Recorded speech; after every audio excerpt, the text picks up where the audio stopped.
the first step we need to do to remove the grill is to remove the core support panel. And we have 1, 2, 3, 4, 5, 6, 7, 8, and 9 push clips we need to undo. You can use a flathead screwdriver to get these out pretty easily. You can also use a panel tool if you have one.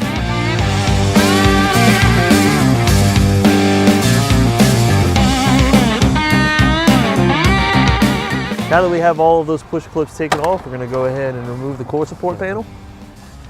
Next, we've got 4 10mm bolts across the top we need to remove.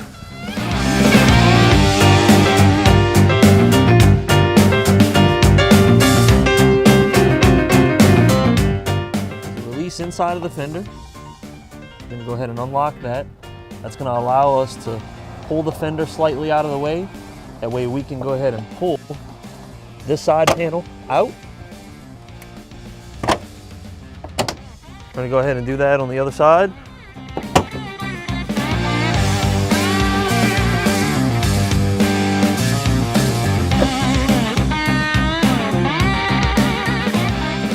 Now we're just going to go ahead and pull this off.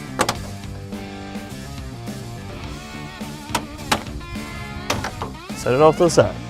So now the grill's just held in by a few snaps. We just got to go ahead and firmly tug on this grill and get those released. So this Bronco is equipped with the front trail cam. So we need to go ahead and release the cable for the trail cam here. And let's remove the grill.